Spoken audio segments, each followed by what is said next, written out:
En ce matin du 22 mai 2023, un voile de brume humide persistait sur le hameau des Fougères, blotti dans la campagne normande, non loin de Honfleur. Le silence habituel de ce lieu isolé fut soudain déchiré par le crépitement furieux des flammes. Une vieille grange en bois, isolée des autres bâtisses, était en proie à un brasier déchaîné. Rapidement, les sirènes des pompiers de Pont-l'Évêque fendaient l'air, leurs véhicules se frayant un chemin étroit à travers les chemins sinueux. L'odeur âcre du bois calciné imprégnait déjà l'atmosphère, mais une autre effluve, plus insidieuse et nauséabonde, s'y mêlait, une puanteur mêlant confinement, décomposition et une indicible sensation de peur ancienne, presque palpable. Au milieu du chaos orchestré par les lances à incendie et le rugissement des flammes, les hommes du feu luttaient avec une détermination acharnée pour maîtriser l'incendie. La fumée épaisse et âcre obscurcissait la visibilité, les lueurs orangées du brasier dansant sur les visages ruisselants de sueur et d'effort. Soudain, le jeune pompier Lucas Martin, à peine sorti de l'eau, école de formation, s'immobilisa, ses yeux bleus écarquillés par une vision qui défiait toute logique. À travers le voile de fumée et les reflets incandescents, des formes évanescentes, à peine discernables, semblaient émerger lentement des décombres fumants, d'une ouverture qui, quelques instants auparavant, semblait être qu'un mur. Ce qui apparut alors glaça le sang de Lucas et, bientôt, de ses collègues. Ce n'étaient pas des vestiges inertes, ni des corps sans vie consumés par les flammes. C'étaient des êtres vivants, des femmes, leurs silhouettes affreusement défigurées se découpant contre l'arrière-plan infernal. Leurs corps semblaient mutilés par des années de privation et de souffrance, leurs regards vides et hagards racontant une histoire d'horreur si indicible qu'elle semblait imprégner l'air lui-même. Le vacarme des flammes, le souffle des lances, les ordres criés, tout s'estompa soudain dans un silence assourdissant, brisé seulement par le sifflement mourant du feu. La découverte était là, brutale, insoutenable, le début d'un mystère terrifiant. L'arrivée de la gendarmerie nationale, menée par le capitaine Valéry Rousseau de la brigade de recherche de Lisieux et son adjoint, le lieutenant Antoine Leclerc, figea l'atmosphère déjà pesante. Face à ces silhouettes hagardes extirpées des flammes, la sidération laissa place à une froide détermination. Ce n'était pas un simple incendie criminel, mais la scène d'un crime d'une ampleur insoupçonnée. Les premières constatations évoquaient la séquestration, des sévices d'une brutalité inouïe, et, rapidement, la suspicion d'inceste. Dans ce hameau des Fougères, où le temps semblait suspendu, l'impensable venait de surgir, défiant la quiétude apparente de la campagne normande. Valéry, forte de son expérience, comprenait d'emblée la complexité et l'horreur à laquelle son équipe allait être confrontée. Ce cas allait bien au-delà des dossiers habituels, touchant au fondement même de l'humanité. Les trois femmes, nommées Marie-Claire, Sophie et Nathalie, furent transportées d'urgence à l'hôpital de Lisieux. Leur état dépassait l'entendement. Dénutries, leur corps marqué par des années de privation, de mutilation et de négligence, elles portaient les stigmates d'une vie recluse et d'une souffrance indicible. Leurs yeux, vides et fixes, témoignaient d'une altération psychologique profonde, rendant toute communication impossible. Les médecins confirmèrent des signes de séquestration prolongée et de sévices répétés, laissant peu de doute sur la nature de leur calvaire. L'odeur persistante de confinement et de décomposition qui les accompagnait, racontait à elle seule une histoire d'horreur. Il devenait évident que leur reconstruction, tant physique que mentale, serait un chemin long et ardu, nécessitant l'intervention de spécialistes en traumatologie extrême. Pendant que les victimes étaient prises en charge, l'enquête de terrain débutait dans la grange calcinée.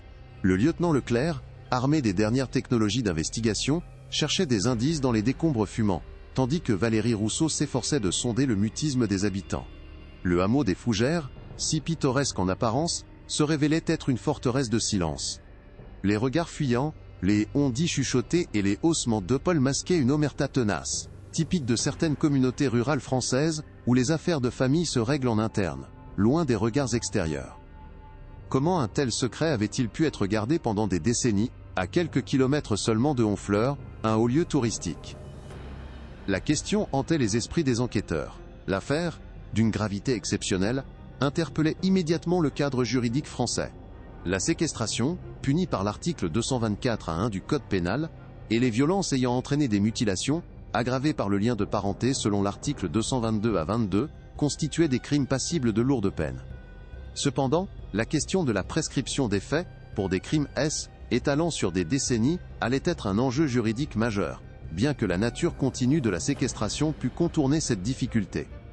Au-delà des aspects légaux, cette découverte résonnait avec force dans le contexte du mouvement #MeTooInceste, qui secouait alors la France, forçant une réflexion collective sur les failles des systèmes de protection de l'enfance et la capacité de la société à débusquer et punir ces crimes intrafamiliaux longtemps dissimulés. Dans les décombres encore fumants de la grange, le lieutenant Antoine Leclerc, son équipement de pointe à la main s'affairait avec une méticulosité clinique, chaque geste mesuré malgré l'urgence et la désolation. La structure N était plus qu'un chaos de poutres calcinées, de tôles tordues et de gravats, rendant toute recherche d'indices une tâche herculéenne, presque vouée à elle. Échec tant la destruction était totale. L'odeur pestilentielle, cette puanteur indéfinissable de confinement et de décomposition, maintenant mélangée à celle du bois brûlé, persistait, imprégnant l'air, et témoignant de l'horreur passée, une signature olfactive du calvaire. Pendant ce temps, le capitaine Valéry Rousseau, armé de sa seule perspicacité, sondait déjà Halle, âme du hameau des Fougères, un lieu où le temps semblait être figé dans une quiétude trompeuse. Les premiers contacts avec les rares habitants révélaient un mutisme déconcertant, une toile de silence tissée sur des décennies, rendant l'air encore plus lourd, et l'atmosphère palpable. La résistance de l'omerta villageoise se manifestait dès les premières tentatives d'interrogatoire. Les visages se fermaient, les regards fuyaient, et les réponses se réduisaient à des « on ne sait rien » ou des « on n'a rien vu », prononcés avec une fausse innocence, ou une peur palpable. Le capitaine Rousseau connaissait bien ces dynamiques propres aux communautés rurales françaises, où les affaires de famille se règlent en interne, loin des regards extérieurs, souvent par honte, ou par une loyauté mal placée. Les rumeurs anciennes chuchotées dans le village, c'est « on dit » qui ne prenait jamais forme concrète, masquaient une réalité bien plus sombre, celle d'un secret collectif jalousement gardé. La pression médiatique, qui commençait déjà à monter avec l'arrivée des premières équipes de télévision, n'aidait en rien, incitant les habitants à se terrer davantage dans leur silence protecteur, renforçant le mur invisible face aux enquêteurs. Malgré l'ampleur des dégâts, la cellule d'identification criminelle, sous la supervision du lieutenant Leclerc, s'employait à la tâche, patiemment. Chaque fragment de bois, chaque morceau de tissu, chaque objet tordu par la chaleur, était répertorié, photographié, analysé. Était une course contre la montre, pour trouver la moindre piste, avant que le site ne soit complètement nettoyé. Lentement, des premiers indices tangibles commencèrent à émerger des cendres. Un petit jouet d'enfant, calciné mais reconnaissable, des fragments de journaux anciens dont les dates remontaient à plusieurs décennies, et même des bribes de dessins d'enfants, étonnamment préservés par endroits. Ces objets, si anodins en apparence, commençaient à reconstituer un début de chronologie, suggérant une présence prolongée, et non un simple incendie. L'analyse ADN des traces biologiques trouvées dans ce qui restait de la structure devait confirmer les liens de parenté entre les victimes et l'occupant des lieux, une étape cruciale pour l'enquête. Valéry Rousseau, quant à elle, ne relâchait pas la pression sur les habitants. Elle savait que la vérité ne se trouvait pas uniquement dans les décombres, mais aussi dans la mémoire collective de ce hameau reculé. Elle multipliait les rencontres, les discussions informelles, cherchant la faille dans cette omerta, le petit détail, le regard qui trahirait une connaissance, un soupçon. La frustration était immense face à ce mur de silence, mais elle comprenait aussi la peur, l'habitude, et parfois, la complicité passive qui était installée au fil des ans. Comment un tel drame avait-il pu se dérouler sous le nez de tous, à quelques kilomètres seulement de Honfleur, une ville si ouverte sur le monde? Cette question lancinante hantait les esprits des enquêteurs, soulignant l'abîme entre la façade pittoresque de la campagne normande et les horreurs qu'elle pouvait dissimuler. Les premiers retours des experts médico-légaux, combinés aux indices de la grange, confirmaient l'ampleur et la nature glaçante du calvaire. Les corps des femmes, marqués par des années de privation et de sévices, racontaient une histoire de négligence extrême, de malnutrition et de conditions de vie inhumaines. Les défigurations, si choquantes à la découverte, n'étaient pas seulement le fruit de l'incendie, mais aussi de mutilations anciennes et d'une absence totale de soins. Chaque élément, du sol souillé aux rares effets personnels retrouvés, témoignait d'une captivité prolongée, d'une existence réduite à sa plus simple expression, coupée du monde. Le puzzle commençait à prendre forme, révélant non pas un crime isolé, mais un système d'enfermement et de maltraitance étalé sur des décennies, un secret si bien enfoui qu'il avait fallu un brasier dévastateur pour le faire éclater au grand jour, exposant l'inimaginable. Au lendemain de la découverte, alors que l'horreur des faits commençait à peine à se dessiner, la capitaine Valérie Rousseau et le lieutenant Antoine Leclerc se heurtèrent rapidement à un obstacle inattendu mais familier, l'inertie administrative. Chaque décision, chaque réquisition nécessitait des validations multiples, des formulaires à remplir, des autorisations à obtenir, comme si l'urgence d'une telle abomination était freinée par la lourdeur des protocoles habituels.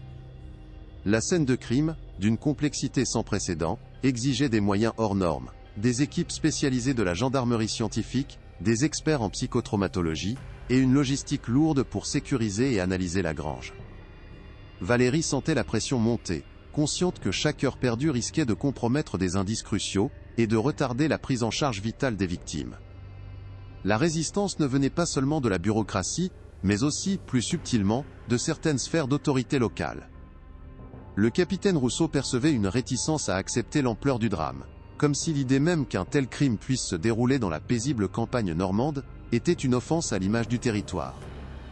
Des demandes de renfort, d'accès à des bases de données spécifiques ou de coordination avec d'autres services, étaient parfois accueillies avec une prudence excessive, voire une forme de déni implicite. Il y avait une volonté manifeste de contenir l'affaire, de la cantonner à un fait divers local, alors que Valérie pressentait qu'elle allait secouer la France entière, remettant en question les mécanismes de protection et les silences complices. Cette friction entre l'urgence du terrain et la lenteur des rouages administratifs ajoutait une couche de frustration pour les enquêteurs. Le lieutenant Leclerc, habitué à l'efficacité des nouvelles technologies, se sentait entravé par des procédures datées, tandis que Valérie Rousseau, aguerrie aux complexités humaines, voyait dans cette résistance un reflet de l'omerta villageoise à une échelle supérieure. Comme si le système lui-même, par sa prudence et ses lenteurs, devenait un complice involontaire du secret, prolongeant la dissimulation des faits. Il fallait à la fois combattre l'horreur des crimes et la force de l'inertie, une double bataille pour la vérité et la justice. La nature unique de ce crime, et particulièrement sa dissimulation sur plusieurs décennies, exigea rapidement le concours d'expertises externes spécialisées. Au-delà de la cellule d'identification criminelle de la gendarmerie, une équipe d'historiens de l'architecture de Normandie Université et des sociologues experts en communautés rurales isolées furent sollicités. Leur mission initiale consistait à reconstituer méticuleusement l'AI, évolution de la grange elle-même, cherchant à comprendre comment une structure en apparence anodine avait pu être transformée en une prison clandestine. Ils examinèrent les maçonneries inhabituelles, l'insonorisation rudimentaire mais efficace, et les points d'accès dissimulés, assemblant les pièces d'un puzzle architectural conçu pour échapper à toute curiosité. Cette architecture forensique, combinée aux analyses sociologiques sur les dynamiques du secret en milieu rural, commença à révéler non pas seulement une scène de crime, mais un système de séquestration méticuleusement entretenu, témoignant d'une entreprise sinistre et de très longue haleine.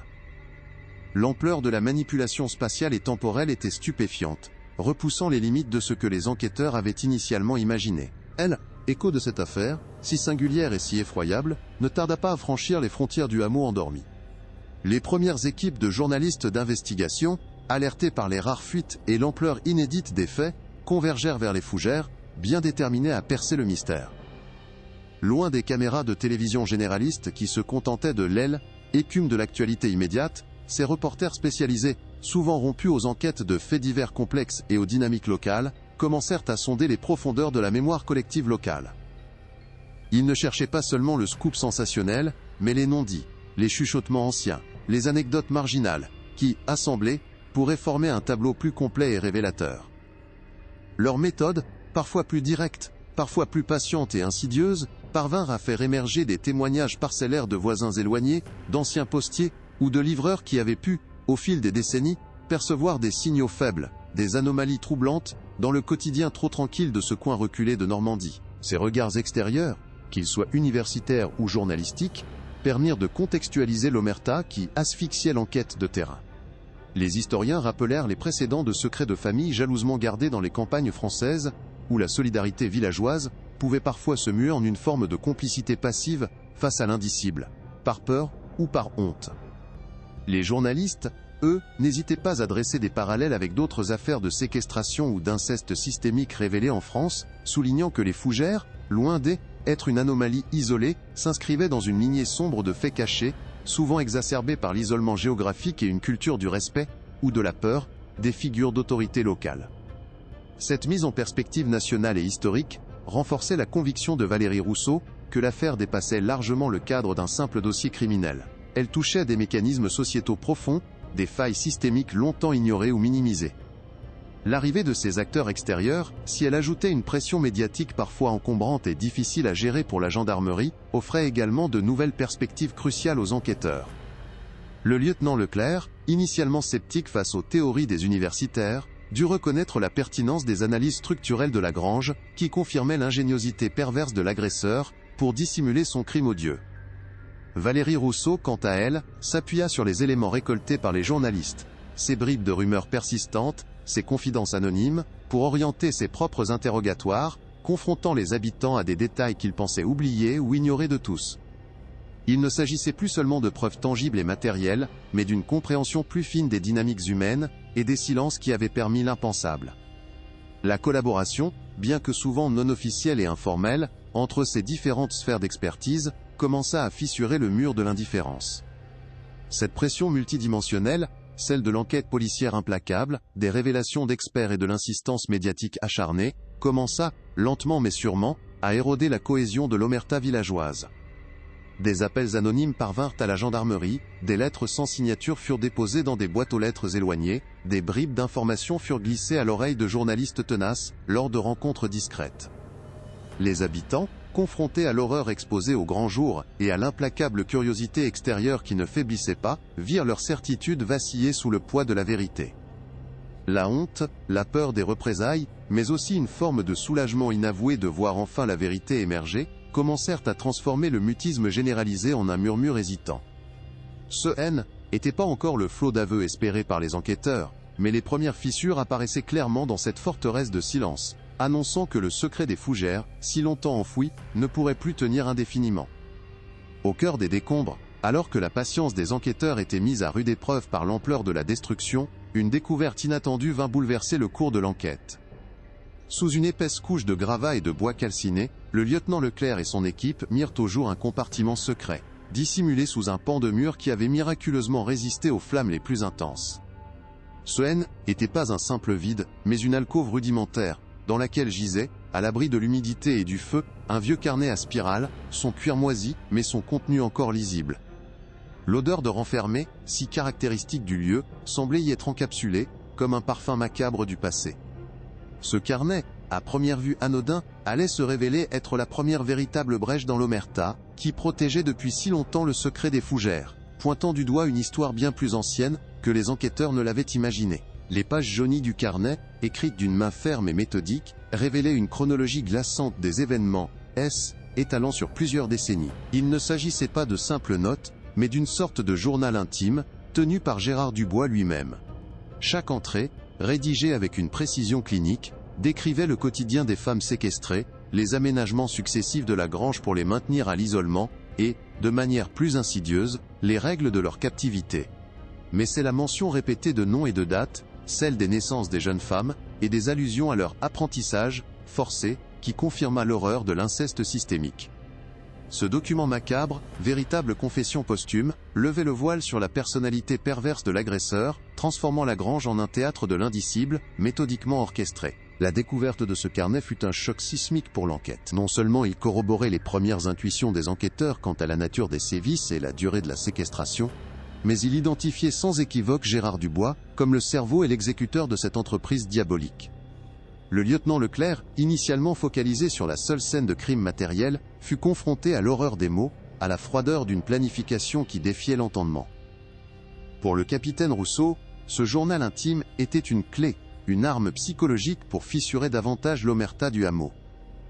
Il prouvait l'existence d'un secret si lourd, qu'il avait été consciemment dissimulé par son auteur, et potentiellement par d'autres, pendant des générations.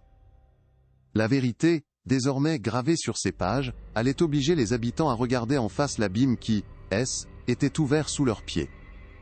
La découverte du journal de Gérard Dubois détaillant des décennies d'abus systématiques et d'enfermement, a provoqué une onde de choc bien au-delà du paisible hameau normand. Les premiers reportages, déjà sensationnels en raison de émergence choquante des femmes de la grange en flammes, ont désormais explosé en un scandale national. Les journalistes, initialement concentrés sur les conséquences immédiates, disposaient désormais de preuves concrètes, de l'ampleur, et de la dépravation des crimes. Le public a réagi avec un mélange d'horreur et d'indignation, se demandant comment une telle atrocité avait pu rester cachée si longtemps dans un pays fier de ses protections sociales.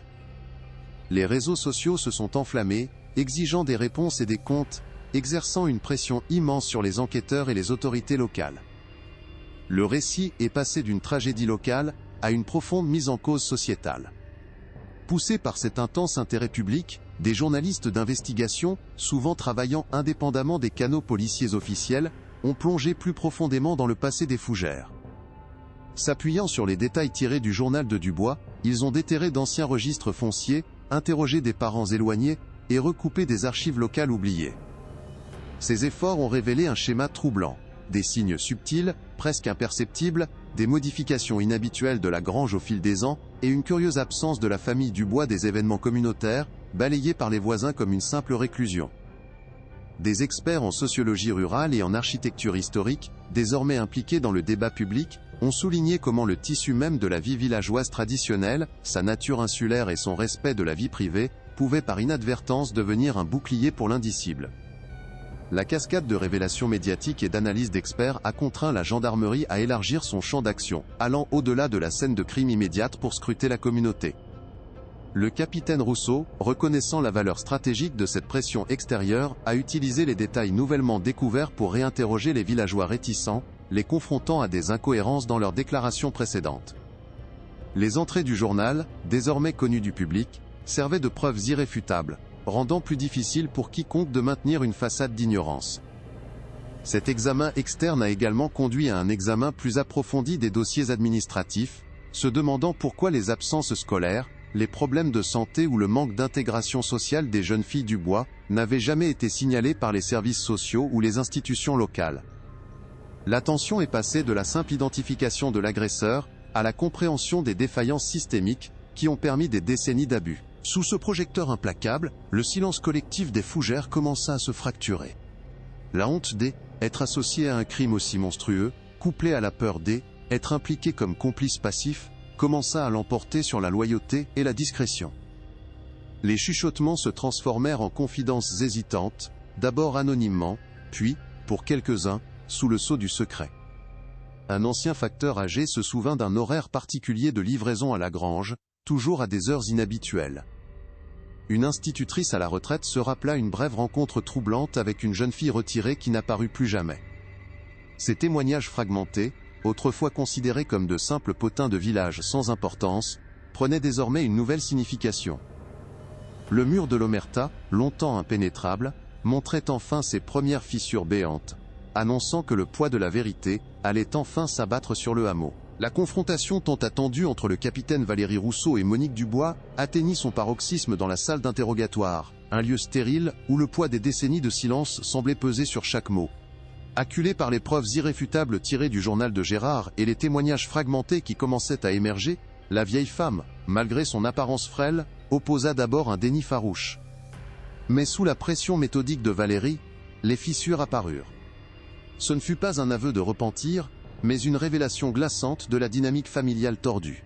La domination absolue de Gérard, son emprise psychologique, et l'incapacité de Monique à briser le cycle, préférant le secret à la protection de ses propres filles. Ces mots, parfois incohérents, peignaient un tableau de complicité passive, d'une soumission ancrée, où la peur et une loyauté mal placée l'avaient enfermé dans le même secret macabre. Le capitaine Rousseau sentait une amère victoire, la vérité émergeant enfin, mais sans la moindre once de regret de la part de l'octogénaire. Simultanément, à l'hôpital de Lisieux, une autre forme de vérité se manifestait, bien plus silencieuse, mais tout aussi dévastatrice.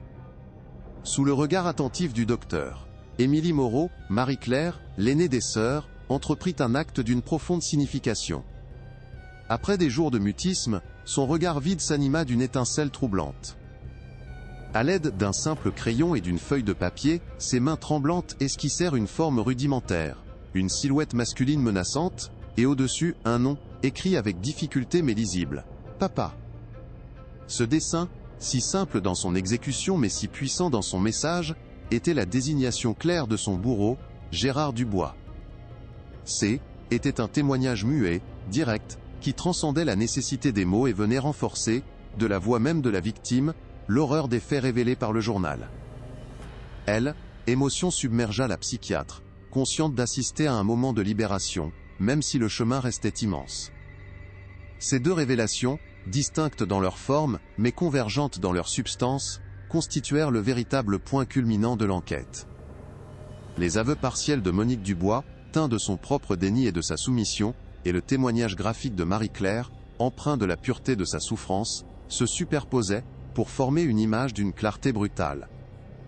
Le secret des fougères, si longtemps enfoui sous le poids de l'omerta et la terreur imposée par Gérard, éclatait enfin au grand jour, sans équivoque possible. Le poids de cette vérité accablait les enquêteurs, confrontés à l'ampleur d'une atrocité maintenue si longtemps dans l'ombre. Cette journée du 22 mai, débutée dans le chaos des flammes, s'achevait sur la révélation d'un enfer intrafamilial, marquant la fin d'une dissimulation et le début, pour les victimes, d'un chemin de reconstruction infiniment long et incertain, mais désormais éclairé par la lumière, si crue soit-elle, de la justice. L'affaire des Fougères, par l'ampleur de son horreur et la durée de sa dissimulation, a provoqué un véritable séisme national en France. Bien au-delà du seul fait divers, elle est devenue le symbole glaçant des failles systémiques et de l'omerta qui peuvent encore régner dans certaines communautés. Dans le sillage du mouvement #MeTooIncest, déjà très présent, cette découverte a amplifié le débat public sur la protection de l'enfance, la détection des signaux faibles, et la capacité de la société à débusquer l'indicible au sein même des familles. Elle a forcé une introspection collective douloureuse, remettant en question la vigilance des institutions et la responsabilité de chacun face à des crimes commis dans l'ombre, sous le voile d'une apparente normalité. Les Fougères est devenu un cri d'alarme. En réponse à cette tragédie, dont les répercussions émotionnelles et judiciaires ont été immenses, la France a entamé une introspection collective. Des voix se sont élevées pour exiger un renforcement des dispositifs de signalement, une meilleure formation des professionnels de l'enfance, et une sensibilisation accrue aux mécanismes de l'emprise familiale. Bien que le chemin vers une législation plus robuste soit long, l'affaire des Fougères a incontestablement contribué à accélérer cette prise de conscience nationale. La mémoire des sœurs Dubois est désormais un rappel poignant de la nécessité d'une vigilance constante, un appel à briser les murs du silence et à ne jamais tolérer l'inacceptable, même au cœur de nos campagnes les plus paisibles. Leur calvaire, exposé au grand jour, est devenu un catalyseur pour le changement. L'affaire des Fougères restera gravée dans les annales judiciaires et sociales françaises, un témoignage sombre de la résilience humaine face à l'horreur, et de l'importance de la lumière face à l'obscurité. Si cette enquête approfondie vous a interpellé et a suscité votre réflexion, n'hésitez pas à laisser un commentaire ci-dessous pour partager vos pensées et vos questions. Votre engagement est essentiel pour que de telles histoires ne tombent jamais dans l'oubli, et pour soutenir les victimes. Et si vous souhaitez explorer d'autres cas qui ont profondément marqué notre société, et continuent de soulever des questions cruciales, abonnez-vous à notre chaîne, et découvrez nos autres documentaires. Ensemble, continuons à faire la lumière sur les zones d'ombre de notre société,